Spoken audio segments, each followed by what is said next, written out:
Welcome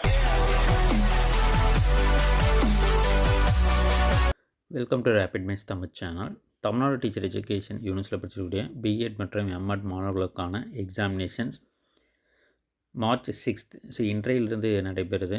so இதற்காக பார்த்திங்கன்னா உங்களுக்கான ஹால் டிக்கெட்டுன்றது அனைத்து மாணவர்களுக்கும் கொடுத்துருப்பாங்க. ஸோ இந்த ஹால் டிக்கெட்டில் இருக்கக்கூடிய டைம் டேபிளை நீங்கள் ஃபாலோ பண்ணிக்கோங்க.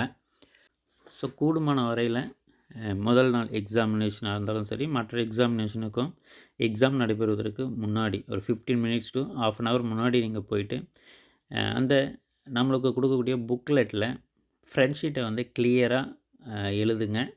ஸோ ஏன்னு பார்த்திங்கன்னா ஒரு சிலர் மாணவர்கள் வந்து எக்ஸாம் எழுதி ப்ரெசண்ட் ஆகி எழுதியிருந்தாலுமே பார்த்திங்கன்னா ரிசல்ட் வரும்போது ஆப்சண்ட்டுன்றது வரும். ஸோ ஏன்னு பார்த்திங்கன்னா இந்த ஃப்ரண்ட் ஷீட்டில் நீங்கள் கரெக்டான டீட்டெயில்ஸை கரெக்டாக எழுதலைனாலோ இல்லை மிஸ்டேக்ஸ் பண்ணி எழுதிருந்தாலும் அது மாதிரி வருவதற்கும் வாய்ப்பு இருக்குது. ஸோ அதால் நீங்கள் அந்த ஃப்ரண்ட் ஷீட்டை வந்து கிளியராக எழுதணும். ஸோ அப்போ தான் வந்து நம்மளுக்கு ப்ராப்பராக ரிசல்ட்ஸுமே வரும்.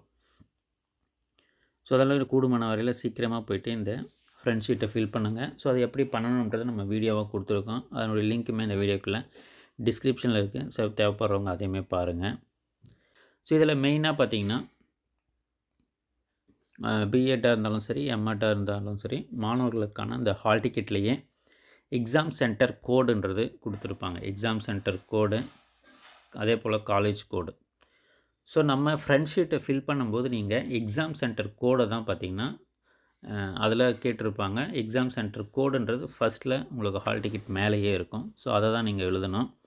அதே போல் question paper code, question paper number, question paper code, இது எல்லாமும் பார்த்திங்கன்னா ஃப்ரண்ட் ஷீட்டில் ஃபில் பண்ணணும். ஸோ அதெல்லாம் நீங்கள் கூடுமான வரையில் எக்ஸாம் நடைபெறுவதற்கு ஸோ அந்த ஃபோர்நூன் செஷன்னு கொடுத்துருப்பாங்க. ஸோ அப்போ ஃபோர்நூன் செஷன்றது morning 10 AM to 1 PM.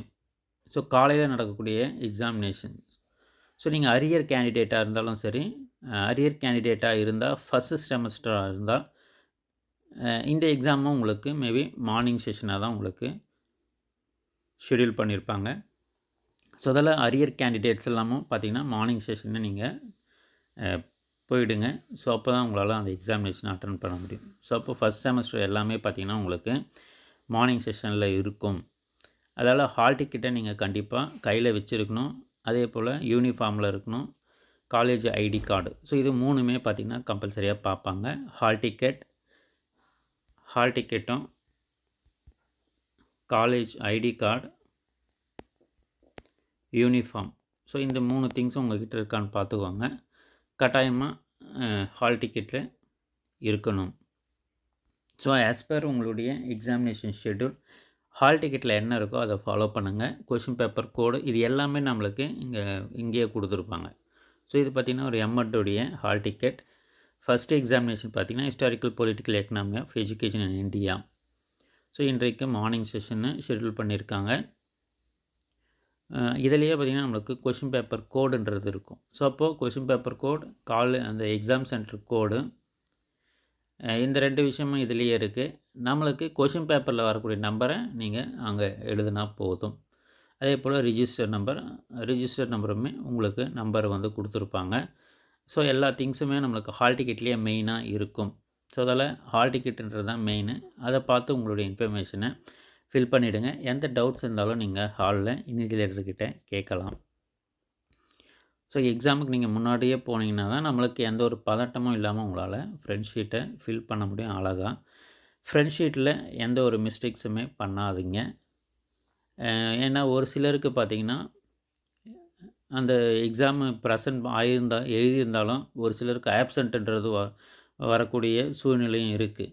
So ஏன்னு பார்த்திங்கன்னா அந்த ஃப்ரண்ட் ஷீட்டில் நீங்கள் ஏதாவது மிஸ்டேக்ஸ் பண்ணியிருந்தால் அது வந்து நீங்கள் எக்ஸாம் எழுதியிருந்தாலும் ஆப்சண்ட் ஆகிறதுக்கு வாய்ப்பு இருக்குது. ஸோ அதால் நீங்கள் கூடுமான வரையில் சீக்கிரமாக போயிட்டு எக்ஸாமில் அந்த ஃப்ரண்ட் ஷீட்டை எக்ஸாம் எழுதுறதுக்கு முன்னாடி அந்த ஃப்ரண்ட் ஷீட்டை வந்து கிளியராக எந்த ஒரு அடித்தல் திருத்தல் இல்லாமல் எழுதுறது நல்லது. ஏன்னு பார்த்திங்கன்னா இது மாதிரி எவாலுவேஷன் ஆகி ரிசல்ட் வரும்போது ஒரு சிலருக்கு ஆப்சண்ட்டுன்றதுமே வரும். ஸோ இது ஏன்னு பார்த்திங்கன்னா அந்த ஃப்ரண்ட் ஷீட்டை கிளியராக ஃபில் பண்ணாதவங்களுக்கு தான். ஸோ அதில் மெயினாக நீங்கள் அந்த ஃப்ரண்ட் ஷீட்டை எந்த ஒரு அடித்தல் திருத்தலும் இல்லாமல் கிளியராக ஃபில் பண்ணுறதுக்கு ட்ரை பண்ணுங்கள். வேறு எந்த தகவல் தேவைப்பட்டாலும் இந்த வீடியோக்குள்ள கமெண்ட் பண்ணுங்கள். தேங்க்யூ ஃபார் வாட்சிங்.